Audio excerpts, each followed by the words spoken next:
After completing a 3-year stint behind the wall, this artist needed barely 90 days to unleash a certified anthem that skyrocketed to number 12 nationwide. Parades are happening, executive phones are ringing off the hook, and enormous bags are secured. Instantly, his freedom is snatched away again. Forget moving narcotics or getting caught with heavy metal. He caught a case for taking his own executive hostage, using sheer force to extort a signed contract termination. This isn't some Hollywood script. This absolute madness truly unfolded back in 2026. Pooh Shiesty, the mastermind behind this chaos, didn't just impulsively wake up and choose violence. This entire catastrophe bloomed from a silent, brewing conflict featuring a pair of the South's absolute heaviest hitters. You had Gucci Mane and Gotti locking horns over the territory, the prodigies, and the cash flowing through the bluff city. Yet, everyone ignores the wildest detail. Their shadow dispute effectively transformed this region into the industry's ultimate goldmine, with massive corporate contracts raining down from every conceivable angle. High school cafeteria freestylers suddenly found themselves inking major Atlantic paperwork, while entire family trees secured massive bags simultaneously. Industry suits hoarded local phenoms like rare collectibles, practically guaranteeing a brutal, inevitable fallout. Keep paying close attention. Before we dissect the hostage chaos, massive legal sweeps, lost lives, and ungodly wealth, everything ignited over a simple project launch schedule. Before diving any deeper, you must fundamentally grasp one crucial fact. The local hip-hop scene remains a completely distinct beast. Unfiltered, gritty, and deeply entrenched in the pavement, these artists never craved outside approval. 3-6 Mafia conquered the game completely independently, forging his dynasty straight out of Fraser, an incredibly ruthless district. This kingpin thrived long before corporate executives ever paid attention. The raw ability was always overflowing here. However, they severely lacked industry backing, structural support, and massive paydays until the landscape shifted drastically during the 2000s. Launching his collective music group from scratch, the boss originally just wanted a personal distribution channel. Instead, it organically mutated into a massive powerhouse. By recruiting hometown prodigies and elevating them to superstardom, the region finally secured a heavyweight native capable of writing massive guarantees. Suddenly, an outside force intervened. An Atlanta-made icon originally born in Bessemer, Alabama, arbitrarily decided he craved total dominance over the Bluff City's scene. This man operates with lethal speed when motivated. Stepping out after completing a heavy stretch, he brought his 10-17 imprint and aggressively snatched up the area's hottest rookies systematically. This created a tense standoff between two of the South's absolute most dominant independent moguls. Each boasted massive corporate pipelines, infinite bankrolls, and undeniable respect from the actual trenches. As these titans clashed over identical rosters, the caught-in-the-middle rookies secured life-changing contracts beyond their wildest imaginations. Prepare yourself for the absolute madness that erupted once this city transformed into a ruthless auction block. It is pure chaos throughout. We must rewind directly to the true origin of this friction, an absolutely crucial detail that most modern fans completely overlook. No initial hostility existed between these camps. They maintained solid ties, collaborated effortlessly, and even shared a pivotal 2009 remix for the 5-star hit. Sharing mutual associates while dominating the same regional circuit, both executives constantly navigated intense courtroom battles simultaneously. While forging their respective empires, they outwardly appeared as mutually respectful colleagues until everything violently derailed. A simple calendar day, October 17th, sparked the ultimate betrayal. That specific numerical sequence, 10-17, defines this mogul's entire legacy and corporate identity. Marking his wedding anniversary with Keisha Kawire, those exact digits are literally engraved deep into the DNA of his enterprise. Announcing an October 17th project launch wasn't just a casual scheduling move for him. It represented massive symbolic power. Simultaneously, his fierce rival slated the 7th installment of his iconic street mixtape series for that exact same 24-hour window. Claiming total ignorance regarding the clash, the Memphis kingpin maintained a wildly different and relaxed viewpoint upon discovering the overlap. He figured two heavyweights dominating the charts simultaneously would be legendary. His counterpart, however, perceived a blatant and unforgivable attack. Believing this was a calculated scheme to siphon his hype, the Atlanta boss viewed the October 17th timing as an absolute theft of his personal trademark. Watching a direct competitor hijack his sacred anniversary felt like a deliberate slap in the face. Intentional or not, the relationship suffered irreversible damage. Attempting to keep the peace, the launch got pushed back to the 18th. He assumed a simple 24-hour delay would kill the beef, but it absolutely failed. Hostilities escalated dramatically as public insults started flying. But a ruthless survivor forged in the Ridgecrest project since, before turning 12, was never going to fold under pressure. The hometown boss inevitably fired back, instantly freezing their once solid alliance before escalating things into a full-blown turf war. Launching a direct invasion, rumors surfaced that the Atlanta Titan planned to recruit OG Boo Dirty, a hometown rival locked in an intensely brutal blood feud with the reigning Memphis King. A 2010 holiday clash at a local venue between these exact factions culminated in sheer chaos, leaving 6 individuals catching stray fire outside. Authorities interrogated everyone, yet no indictment stuck. Regardless, the dangerous animosity festering between those two camps remained painfully obvious. Targeting this exact local adversary right in the reigning boss's backyard was a highly calculated strike, 0% chance involved. It served as a blatant, aggressive declaration: I am actively invading your territory, funding your sworn foes, and bringing the heat. During this exact time frame, whispers circulated about an attempt to poach another phenomenal rising star from the city's underground. The target was a prodigy named Young Dolph. While an official contract never materialized back then, the predatory scouting was impossible to ignore. Treating the local circuit like an elite basketball draft, the opposition scouted relentlessly. Naturally, the hometown heavyweight completely refused to sit back and watch. He ruthlessly expanded his empire, locking down hometown phenoms.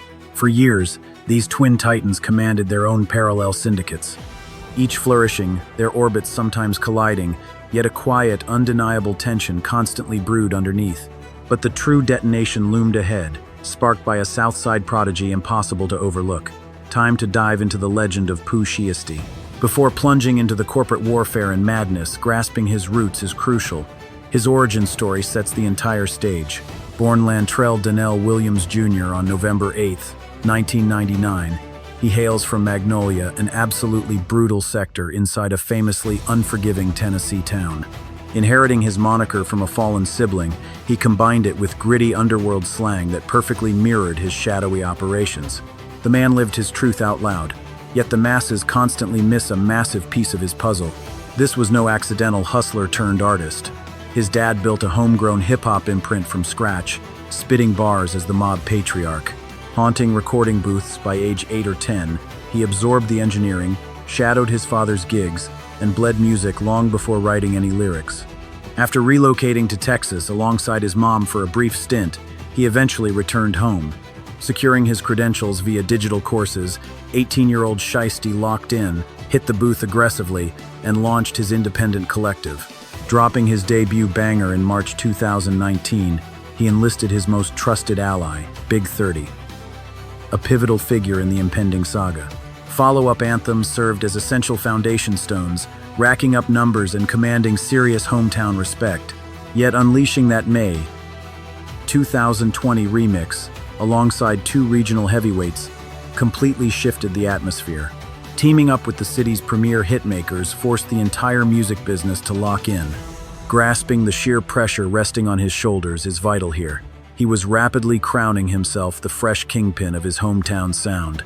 The streets fully expected him to ink a contract with either Gotti's powerhouse or Dolph's legendary syndicate.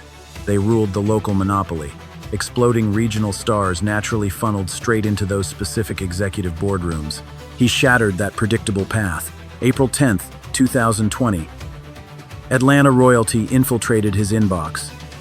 Dead serious, Gucci reached out directly praising his tracks. Recognizing undeniable talent, the icon asked about his status. Phone digits were swapped, and suddenly, the rookie locked in a massive mainstream contract. Supported by absolute corporate juggernauts, imagine Gotti's fury, the brightest prodigy from his undisputed kingdom rejecting his throne. A territory cultivated for 20 years, only to watch its crown jewel defect to an archenemy. Forgoing the coastal giants to align with 1017 run by a nemesis relentlessly targeting his empire. An absolute masterstroke. Regardless of initial intentions, the visual dominance of this power play was deafening. He raided hostile territory and snatched the prize. Yet, this invasion was merely kicking off. Absolute madness ensued. That first signature merely cracked the seal before the mogul completely weaponized his 1017 imprint with local soldiers. Relaunching the machine in 2020, he aggressively recruited a mercenary squad of artists, almost exclusively poaching talent from that exact same gritty zip code. Time to analyze this chaotic draft class. Fugiano caught the exact same 2020 tidal wave. Born Rodriguez Cornell Grant, the hometown native inked his 1017 deal, instantly flooding the late 2020 streets with his premiere project. Backed by heavyweight labelmate features, his lead street anthem quickly caught fire and commanded heavy rotation. Skyrocketing towards stardom, disaster struck. A firearm bust derailed his momentum completely in December 2020. Existing criminal history turned that heat deadly, resulting in a 5-year sentence handed down in 2021 before total anarchy truly commenced. Slicing off his tracking bracelet during house arrest, he foolishly sparked a massive, months-long fugitive manhunt. Those stunt tactics guaranteed a massive sentence extension, virtually assassinating his trajectory before liftoff. Squandering legendary backing, a massive audience, and a dream contract, he torched his own destiny. Enter Big Scar, a uniquely devastating tragedy. Alexander Woods navigated those same brutal Magnolia blocks alongside his flesh and blood relative. One of 9 siblings, he lost his beloved guardian at 13, later surviving a brutal 16-year-old vehicle wreck that permanently branded his features, hence the fearsome alias. Initially uninterested in music, peer pressure convinced him to unleash his debut joint back in 2019. Investing a measly $20 for audio and $200 visually, grabbing 50,000 streams ignited his hunger. Blood Ties secured his 2020 contract. Dominating the collective's seasonal tape, his explosive posse cut struck gold status instantly, spawning 2 equally lethal consecutive sequels shortly after. Dropping his inaugural project in April 2021, it crashed the charts at a staggering 25 on the top 200. Moving 22,000 initial units proved the absolute chart-topping firepower backing this homegrown talent's incredible ascension under 1017. Then, absolute devastation struck on December 22, 2022. At just 22, fatal narcotics claimed his life while his flesh and blood sat behind bars. The mogul mourned publicly. In a heartbeat, an incredibly gifted regional phenom vanished permanently. Enchanting broke the mold. As a vocalist rather than an MC, she brought completely different energy to that 2020-10-17 draft class. She burst onto the scene via that legendary summer tape, unleashing a massive breakout anthem backed by absolute heavyweights. Her momentum was unstoppable until tragedy struck in 2024. That devastating loss marked the second prodigious talent from that freshman class, gone before turning 25. That legendary roster expanded rapidly, scooping up raw powerhouses like Hot Boy Wes, Bic Fizzle, and Hoodrich Pablo Juan. Almost instantly, an intimate crew mutated into an unstoppable lyrical militia. The boss man unleashed explosive crew mixtapes to prove it. Dropping blockbusters back-to-back in 2020, he aggressively pushed his new roster into the spotlight.